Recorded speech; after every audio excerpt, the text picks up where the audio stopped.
Hello there, welcome to my views and news. Three news stories. First one is about an attack on an Orthodox church in Ethiopia. Several Orthodox followers, including some clergymen, have been killed and injured in this attack. No report on Ethiopian state media. While Maskell Damira was celebrated peacefully in Ethiopia, no one reported about this massacre in Ethiopia. Secondly, I did a video a few hours ago about alleged attempts of regime change in Eritrea. In that report, I talked about Ethiopia Eritrea relations to an Ethiopian desire to gain access to ports in neighboring countries.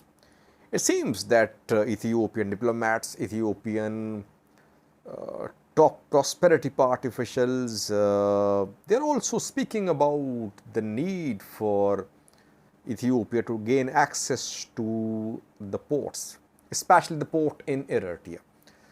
An Ethiopian magazine has published a story about a meeting in which a prosperity party member spoke about need for gaining access to ports. Thirdly, Sudan, viewers. US has imposed new sanctions on some Sudanese individuals and entities. US seems to be accusing Russia too, while imposing these sanctions, that Russia is involved in supplying weapons to one of the warring parties in Sudan. Firstly, viewers, one update for you. This morning I did a video about Maskell Damira celebrations in Ethiopia. I showed pictures from Addis Ababa, from Amhara region, from Tigray. I did not report about Maskell Damira celebrations in Eritrea. Yes, Eritrean Orthodox followers also celebrated Maskell Damira last night, and Maskell celebrations were held too. Muslims celebrated Milad too. Pictures have been shared by Eritrean Ministry of Information showing Orthodox believers and Muslims celebrating their Maskell and Milad celebrations. Obviously, total calm there, peace in Eritrea, no issues regarding the colors, the flag, unlike Ethiopia, where we know that the colors displayed were different in Tigray, in Amhara, in Addis Ababa. Now, while Maskell has been celebrated peacefully in Ethiopia, a church has been attacked. No report on Ethiopian state media. It happened in Oromia on the 26th of August, around 48 hours ago. This attack was carried out on a church in Oromia, in RC zone of Oromia, Hankalo district, where an Orthodox church came under attack. The monks and their family members were massacred in this attack. 7 casualties are being confirmed, 7 killed, 3 injured. And among the killed include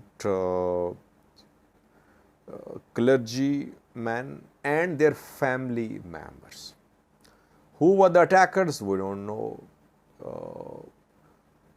Were the attackers from other ethnic group or from the same ethnic group of which these Orthodox followers were members?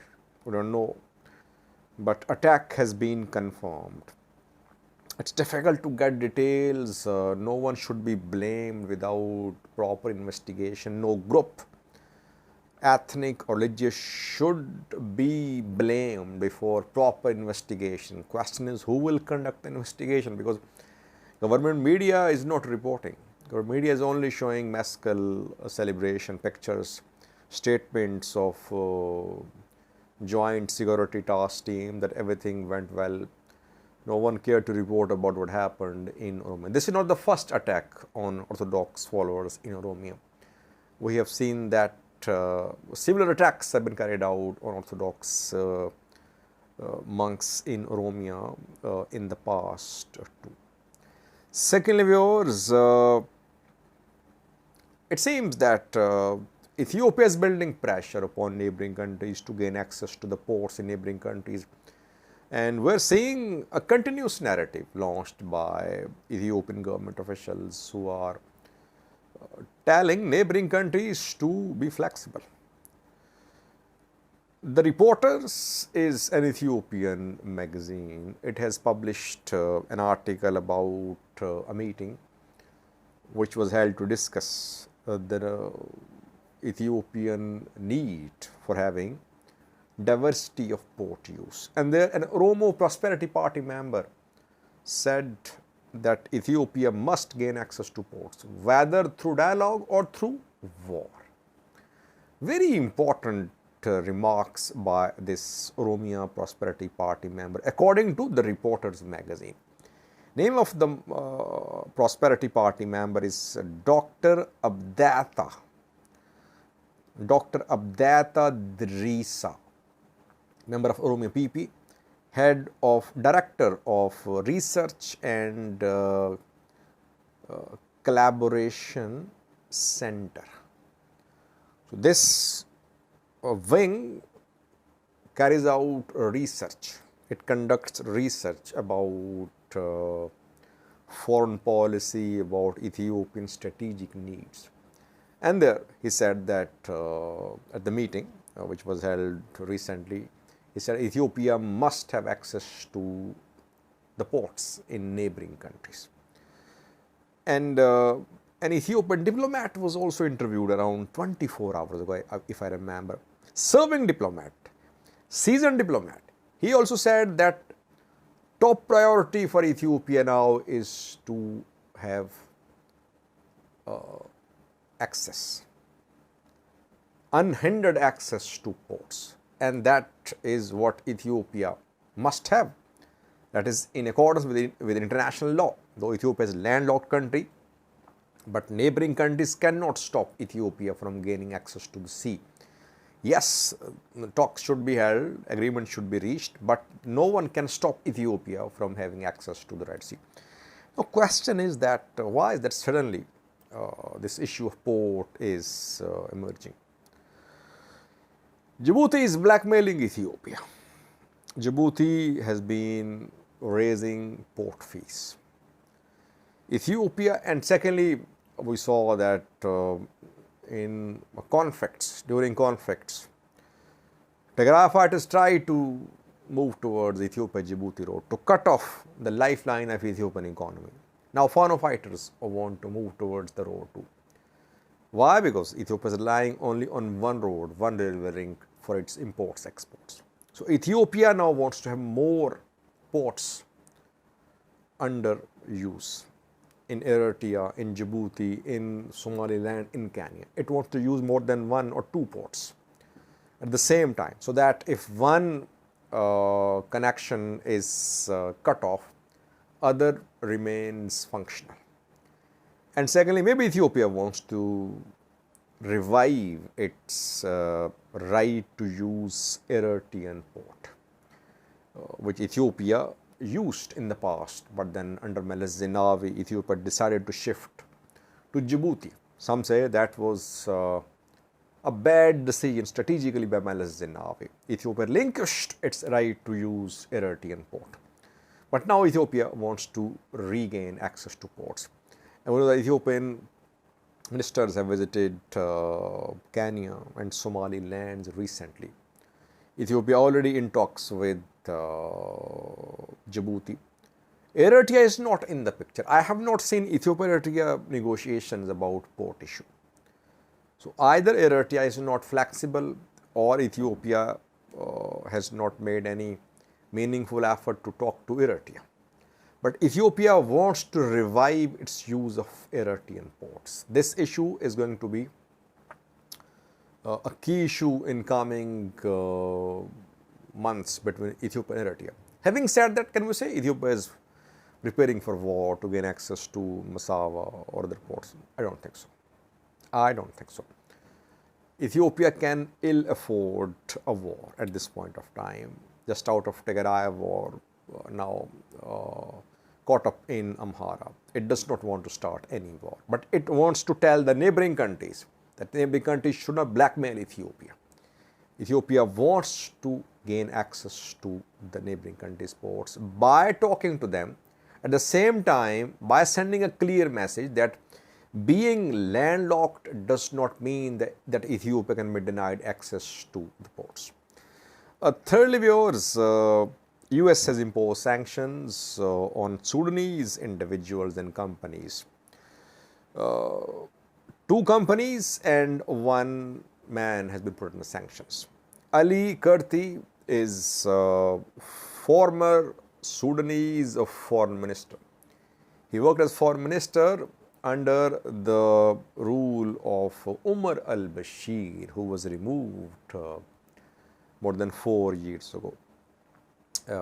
And people say that he is one of the hardliner Islamists working for Islamist rule in Sudan. I think he is wanted for war crimes too, like Umar al-Bashir is wanted. Ali Kurti has been put under sanctions by US State Department. US says that Ali Kurti is hindering progress towards ceasefire. He is obstructing the process leading to stopping of the war. Secondly, two companies have been put under sanctions. GSK Advance Company, which is a Sudanese IT and security company, and Aviatrade, a Russian company, Aviatrade LLC. US State Department says that GSK and Aviatrade collaborated to supply drone parts and other military equipment to rapid support forces. RSF has been trying to acquire drones and drone parts through these two companies. Aviatrade is based in Russia, GSK based in Sudan. Two companies put under sanctions. US is clearly saying that Russia is involved in Sudanese civil war. It is supplying weapons, spare parts to the rapid support forces. No sanctions on UAE's government, by the way, because Washington Post and some other American news outlets have published details of UAE's involvement in backing rapid support forces, that through Chad, UAE is supplying weapons to rapid support forces, and Chad is being given loans, grants by the UAE's government. Why no sanctions on UAE's government by the US State Department? Because UAE is US ally. What UAE is doing, maybe it has US backing. US wants to malign Russia, that Russia is complicating the matters in Sudan. Otherwise, UAE, which is US ally, is also complicating the matters, but UAE has not been put under sanctions. Thank you for watching.